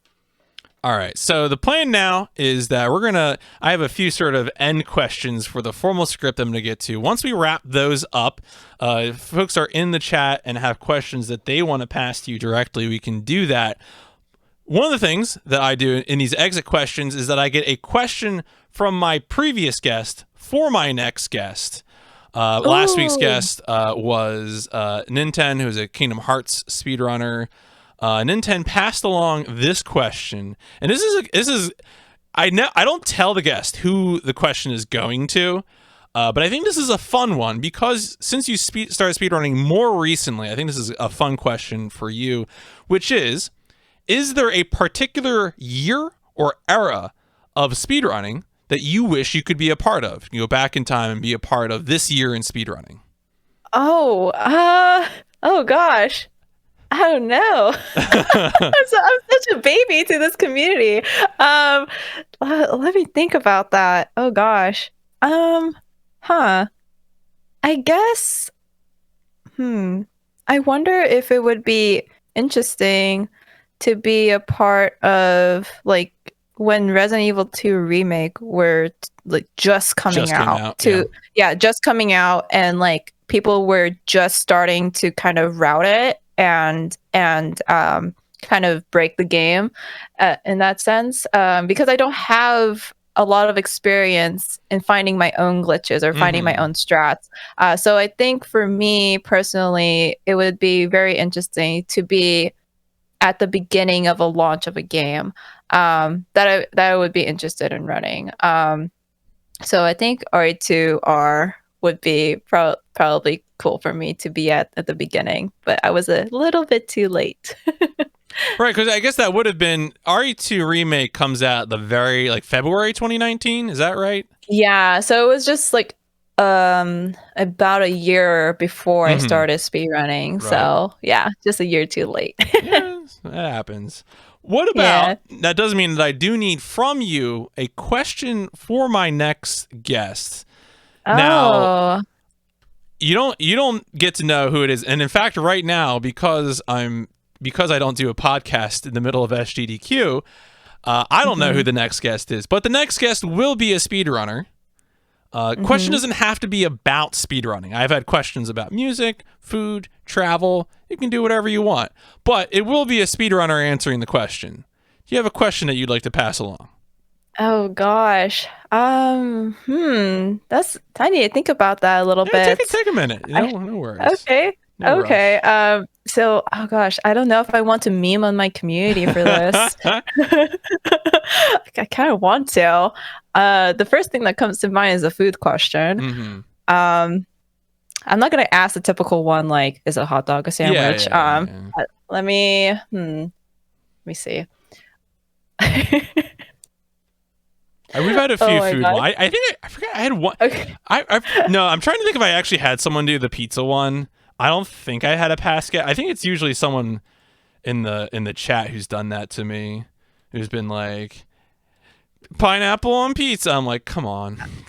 Okay, I have a different one. Okay. I don't know if you've heard of this. if anybody's listening from my community, you guys know what I'm going to say. So imagine a lasagna. Okay. And you cut it in half, and you like put the one piece of lasagna on top of the other, like a sandwich. Okay. Is it still a lasagna? Okay. No. All right. I like this. I've not heard this one before, but I like this one. I could sense this will cause much strife. Is there a prevailing wisdom in your community as to the answer to this? It's they just say spec why. Okay. Like, why would you ask this? And the answer is inconclusive. Okay. It's inconclusive. Fair enough. No, I like that. That is very, very good. All right. Well, before we dwell on the question of lasagna on top of lasagna, is it still just one lasagna? Do you have upcoming games that you're keeping an eye on that you're excited to play? Ooh, upcoming games. I am excited to run/play the new port of Fatal Frame. made it in Blackwater. They announced that they would be porting it to all current gen consoles and PC this year. So I'm pretty excited to get my hands on that because originally it was released for Wii U, and yep. I don't have a Wii U, so I'm very excited to get my hands on that and play through it, and then eventually speedrun it. Have you played or speedrun other Fatal Frame games? Yeah, so I've played 1, 2, and 3. I haven't finished 3. I've played them when they came out on the PS2. So it's been a while since I played a Fatal Frame game, and I've seen people speedrunning it. So that's also another series I want to tackle in the near future. Cool. No, I've never played them myself, but I watched. I think when I interviewed Maxi, I actually watched one of his Fatal Frame runs, and they seem like a lot of fun. So that should be definitely exciting for the future. How about people in the community that you would like to shout out, especially people who might not be known, right? Because we've already mentioned some folks who are certainly well known. Yurick Dices, Maxi, Mike Wave, etc. Anybody that you'd want to give a shout out to, especially people who are maybe not as well known? Yeah, sure. The first person who comes to mind, I call him my little homie. His name is KJ Ender, and he is an excellent Resident Evil speedrunner. He was just actually on Thunderthon, I think, a couple weeks ago. He did Jill Best Ending. And he is just excellent. He's a really funny guy, really great speedrunner. And we're actually going to do a Portal 2 speedrun together in the near future. So that should be a lot of memes, a lot of fun. Another person I would like to shout out is Gun Destiny. She is an excellent Sekiro speedrunner. She also does dabble in Bloodborne and Haunting Ground. So Haunting Ground too. Cool. Yeah. She mainly does Sekiro, but she's also an excellent speedrunner to watch. There's so many. Another one, if I can shout out, Cloudmark. He does a lot of like Japanese horror RPGs. So like Koldelka is one of his favorite games. He also does Fatal Frame. So he does a lot of interesting speedruns I would like to tackle in the future. It's always interesting to see what he's playing. God, Koldelka is such a good one, a game worth experiencing, but a very weird game. That's for very sure. cool. Yeah, for sure. So there's so many in my community. Those are the 3 that come to mind. But shout out to you guys who have come in and like shared your speedrunning experiences with me for sure. If people are looking for your stuff, where should they be looking? I do have a Twitch. It's Spectrolyte, just like my name. And on YouTube, on Spectrolyte as well. And I do have an Instagram, Twitter. I said YouTube, and then I also made a TikTok recently. TikTok.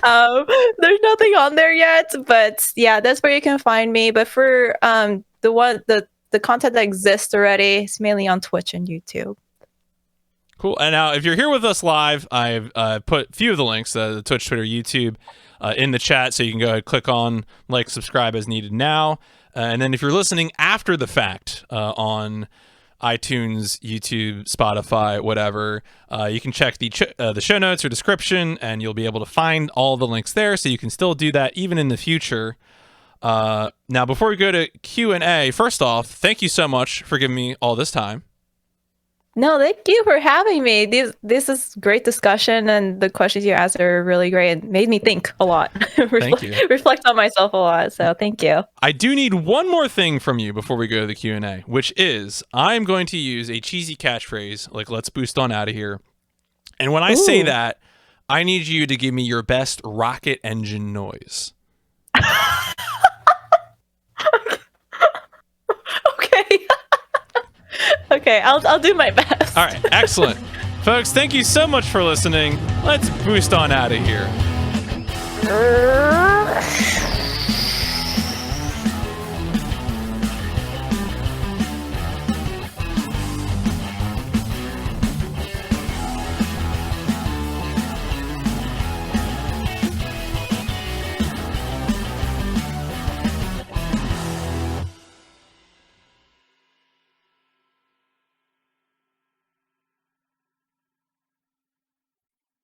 Excellent. good. Excellent. Perfect. Exactly what I needed. I look forward to editing this every time. I've never gotten tired of this. I'm like 59 of these, and I've been doing this since like episode 5 or 6, and it is good every time. Very, very good. All right, so folks, if you have questions that you want to ask Spectrolyte, go ahead, drop those in to chat, and I'll relay them. Actually, I want to ask you right now, SGDQ starts tomorrow. Do you have runs that you're excited about? I'm excited to see Matt Apocalypse, his first GDQ event. His first GDQ. I'm really excited for that. Yeah, very exciting for him. I'm also very excited to watch Cat Link and her race in RE7. So, also good. And I also think she's running Jazz Punk. So those are the runs that I could think of. So I'm really excited for those. Good. For sure. No, I'm definitely excited for a bunch of things.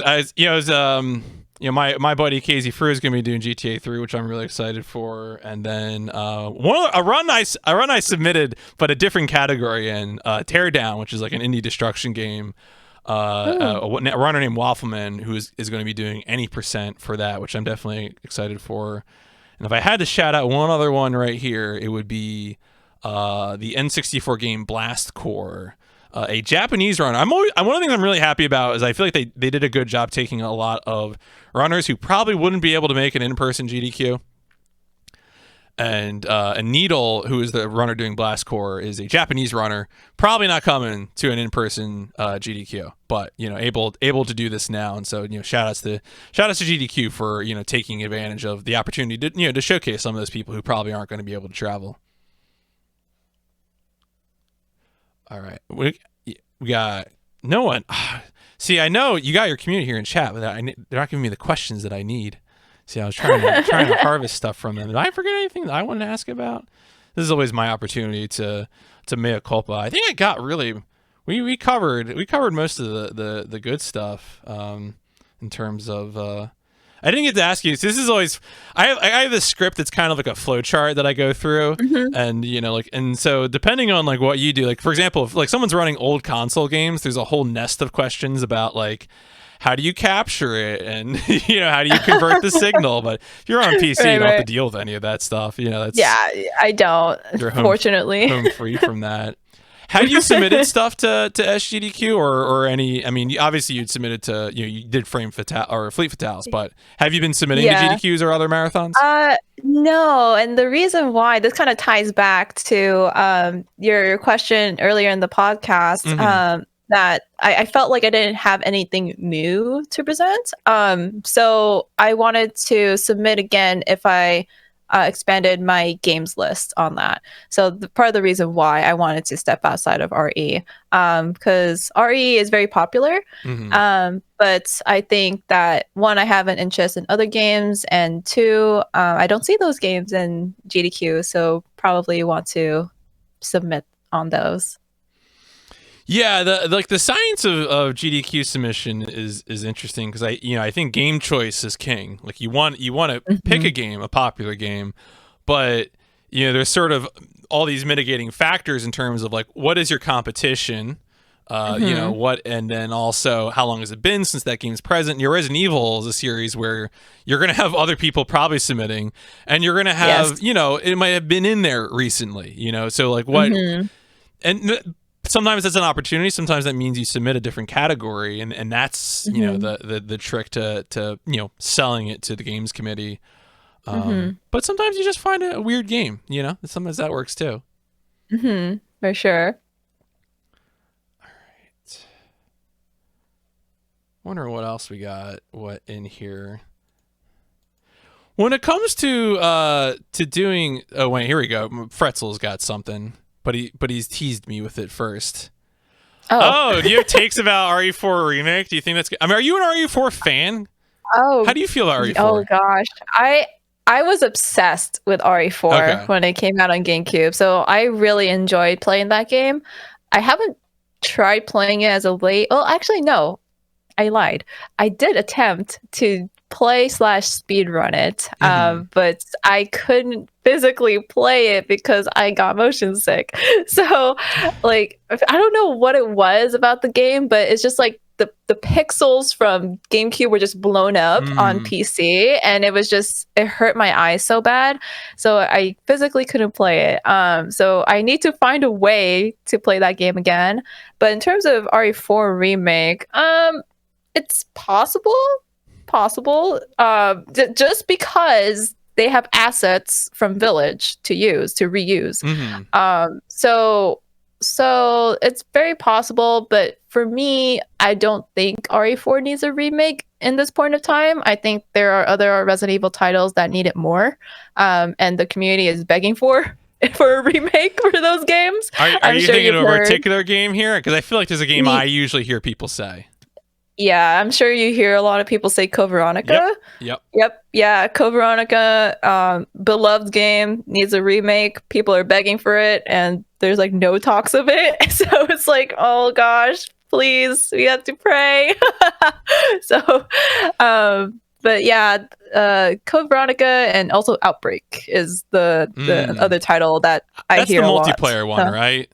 Yes, it was ahead of its time. Ahead of its time. Yeah. I think a few times I watched Carsey play that, and it's very fast. I was like, this feels like it should have come out 10 years later than it did. You know? When Definitely. The premise. Mm-hmm. I had a question about. Have you played Code Veronica? I mean, obviously you're mentioning it needs a remake, which I think you can say without having played it. But have you played it? I've played a little bit of it. This was way back in the day when I would look up strategies on game FAQ. So yeah, I dabbled a little bit in it, but I think I was a little bit too young to understand what to do. I was like, oh, I don't have any ammo. I guess the game's over. Like, so yeah, at the time I was playing, I was too young to comprehend the idea of survival horror. But yeah, I'll want to revisit that in the near future for sure. All right, Gun Destiny has a question here, which is: Gun! Do you rely on tutorials to learn speedruns, or is it fine just to watch other runners to learn strats? Yeah, so this is an interesting question. So you're really at the mercy of the community, whether or not there's tutorials and resources available. But what most people do is they watch a world record run, which is fine. But also, if you're like just starting on a run or a category, I would highly suggest to watch a time that's closer to what a shorter term goal would be for you. Just because in the world record run, they might be doing like unsafe strats. Or like strats that are kind of difficult to pull off. Not saying that you couldn't pull them off, but maybe it's a better learning experience if you try the safe strats at first. So yeah, I do rely on videos like that. And if there is a tutorial available, I will definitely check that out. But most of the learning comes from actually just talking to people in the community and just being present in their streams if they do stream, and asking questions like, oh, why are you doing this strat? Like, oh, how does this work? And, more often than not, the speedrunner will be more than happy to explain. And that's how I've learned over time for sure. But on that note, I do think that there is a gap in kind of like educational speedrunning content. Because when you're going into it, there's no like, I guess, guide as to what does the gold mean? What do the colors mean? Like when I went in there, I was like, oh, why is this green look different from that green? So just having educational speedrunning content, I think, is really important. And I think there's a gap in there for sure. And when you say educational speedrun content, you're referring, to the very broad but commonly accepted elements of speedrunning. Like you just mentioned, the default colors used in live split, for example. Right. It's more for like spectators, I guess, just to know what's going on and like what do the numbers mean? What does a split mean? Like people don't know what that means. What does it mean to reset or reset point? What does that mean? So just having kind of like an overview of what speedrunning is really important, I think, because like how we mentioned before, that you only know speedrunning if you know speedrunning. So from an outsider's perspective, it can be kind of a steep learning curve. Yeah, it's definitely interesting to see what types of speedrunning content cut broadly outside of the people who speedrun themselves. Because I feel like when it comes to like everyday speedrun communities, you have a lot of, I'll say it again, I said it in regards to GDQ, but game choice reigns dominant. You have people interested in Final Fantasy, people interested in Resident Evil. But then you have other types of content. I feel like someone who is broadly known outside of just speedrunners would be a summoning salt, who does these nice videos, the world record progression videos, often of very popular games, and that people are able to at least get into it on the basis of the game knowledge or the basis of the the effective presentation of the script. But like I think it's definitely making the audience people who don't know is like definitely a thing. Like I think the thing a while back I did an Armored Core 1 speedrun any percent explanation video, because the game can be done in like 20 minutes, but it involves abusing a bunch of invisible mechanics that like you wouldn't know even if you played the game. And so like I was like, all right, let me see what I can do, and I like made a bunch of visualizations and stuff like that, and it was like far and away first like 48 hours my most successful thing that I had done on YouTube, and I was like, oh, I guess that goes to show, which is even in something as obscure as Armored Core, making something that is broad audience facing has its appeal. Definitely. I always get questions when I'm speedrunning, like, "Oh, how are you gliding up and down the stairs?" And it's something as simple as explaining, like mashing the run button. But most people don't know that, and they can't like. I guess they can see your inputs now because the gamepad is Depends visible. if you have an input viewer, yeah. Right. But most people won't be able to like know that off the top of their head or just by like a first glance. So there's definitely a gap in content for that, for sure. Yeah, and I'll be curious to see, if you see something more like that. I feel like sometimes some of the like accompanying material in like a marathon commentary GDQs, because marathon commentary, right, is often skewed towards trying to explain things to a broader audience, but it's also like a one take thing. That's always going to be a different temperature than a scripted video.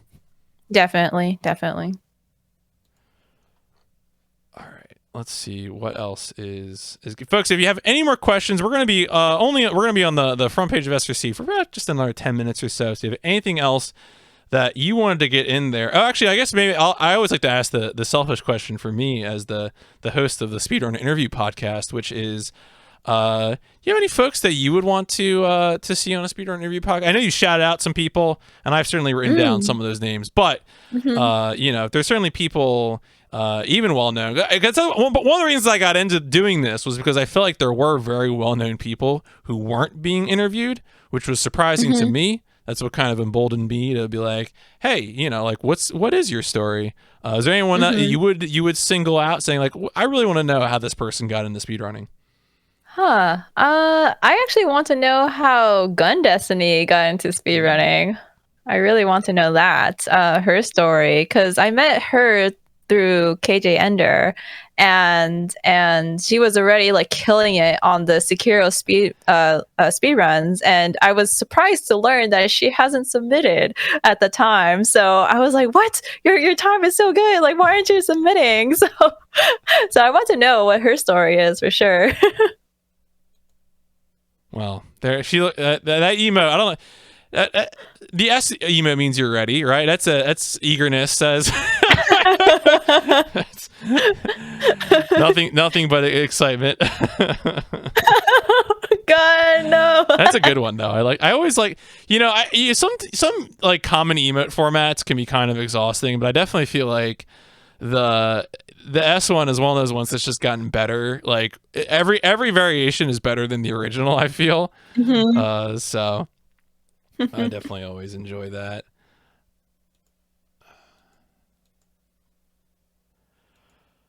All right. Well, I'm just going back and seeing if I have any more fun ones that I would want to throw at you. Sure, ask away. Here, Anything. how about this? Yeah, we haven't talked too much about music. Do you do any music Oh. stuff at all? Are you a musician or anything or? I used to play piano, Okay. like on and off, but I haven't touched a piano in a very long time. But yeah, I mean, yeah, I do like music. I from time to time I entertain the idea of going back and playing piano, but yeah. It can be hard to have What about you? access to pianos. Oh yeah, it is. It is. I mean, I have one, but it's Mhm. like kind of collecting dust, and it hasn't been tuned in like years. So I don't. I'm afraid to press a key, Could and it's explode. gonna sound like awful. Yeah, it's gonna Yeah. explode or something. Yeah. No, I'm fortunate. I'm able to do a little bit. I mean, piano is actually my main thing that I do right now. Oh, I okay, also nice. I have a bunch of trumpets and I have that guitar back there, which I actually haven't touched in a hot minute, but I really should. It's a nice like acoustic electric classical. I usually just do finger picking stuff, so as opposed Nice, to anything nice. else. But well, the reason I asked is I was curious with speedrunning because you're repeating the games so often. Do you feel like Mm. there's a particular piece of music in a game that really kind of like gets you going? Like when you get to that part of the run, the music kicks in and you're tuned in. Yeah, so the one that comes to mind for me, I always go back to RE2 Remake. It's my baby. So at the beginning of the run, when you're going up the RPD staircase, there's a section where it's kind of like there's a lot of stair skating and corner turning a lot. So quick turning, I should say. And so once you get there, it's kind of like a warm up for the rest of the run. So once you get that going, I feel like the music kicks in. I'm just like, okay, I'm in my zone, and the rest of the run is just like smooth sailing, sort of. But yeah, Right. It's almost like kind of like a sort of relief, like as you're working through. You're like, oh, well, from here on, it's gonna be fine. right, yeah. No, that's extremely fair. Well, all right, I'm gonna throw some softballs at you here as we're winding down. One thing that Sure. I it's funny I mentioned before when I asked you for a question to relay, like that I've gotten other sorts of food questions and things like that. And one time I did get the classic, which I feel like tells a lot about the person you're talking to, which is, do you have a favorite dessert and what is it? Huh. That's an interesting question. No one asks about dessert. Everybody asks about pizza, but not Nah, no dessert. pizza. We're Huh. talking about dessert. Oh wow. Um, huh. I think for me, you can't go wrong with cheesecake. Cheesecake is always like good for me. But also I love bingsu. I don't know if you know what bingsu is. No, I It's don't. Please. Oh, okay. Yeah, it's basically like a sweet shaved ice. It's a Korean dessert, Okay. and it has like rice cakes and like red beans in it. It's so good. I love that as well. So yeah, I think between those two, probably bingsu is my favorite. But cheesecake is the one that's a little bit more accessible for Mm-hmm. me. No, that's do you so with cheesecake is there because I feel like cheesecake you can get a lot of variety. Is there anything that you're True. looking for? Are you looking for like chocolate topping, fruit topping? Does it need a particular consistency? I Yeah, I never really thought about that. I don't like the super fluffy cheesecake, Mm, and I don't like it dense either. I guess it's like the Goldilocks formula where it's sure. like just right. But I don't really go out of my way to try like different kinds of varieties. Or well, I do try them, but I always go back to the classic. That you can't ever go wrong with just classic cheesecake. All right, I got one more big one for you here, Sure. which I want to find, and I'm asking this too because next week for any of my regulars who are still watching, I'm going to be doing a Q&A with a developer of a game that I've speedrun, which is a Mm. new type of format for me. And so what I wanted to ask you now, unfortunately, I think when you run more popular games or games where the developers might literally be speaking a different language or working for a large company, chances are less Mhm. likely that you're going to interact with the developers. It's just and Right. that's a normal fact of life. You might interact with community managers, really, if anybody. Yep. But do you have a for a game that you're actively speedrunning, or your favorite games? So let's say, either Resident Evil 2, the original, or remake, or Resident Evil remake. Do you have a question or comment that you would give to the developers? Where you're like, if I could sit down with the person who did Resident Evil 2 remake and ask them a question, do you have something you really want to ask them? Like, why did you do this? Do you have anything in mind for that? Oh gosh.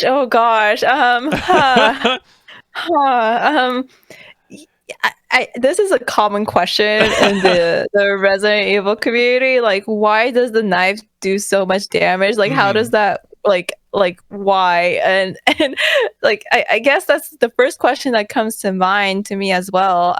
But also like in a broader sense of the game, like non-speed running related. I guess the design decision to kind of make the routes very similar.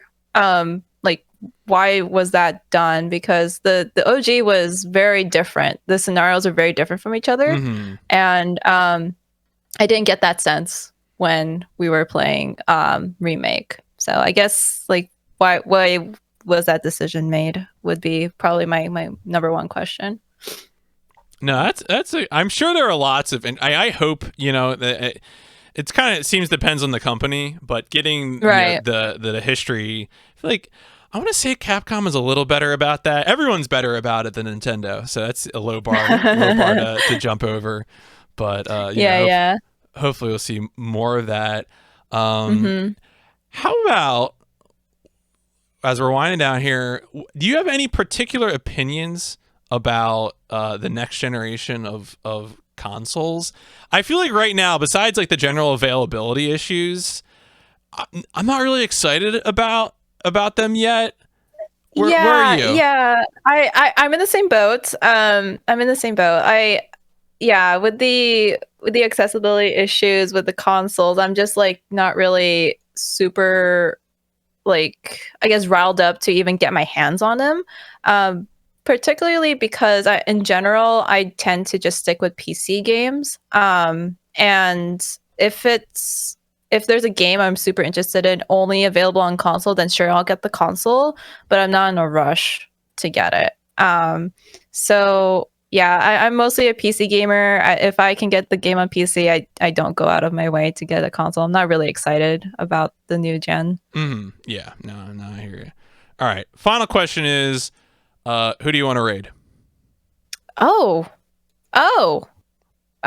let me see. Yeah, take your time. Take your time. Yeah, let me take a look here. Now, of course, the viewer count right now does benefit from the front page viewers. If you're a front page viewer, feel free to click through, say hi. You could follow me if you want. You don't have to. But certainly, whoever is here, we can we can dispose of them accordingly in some other channel.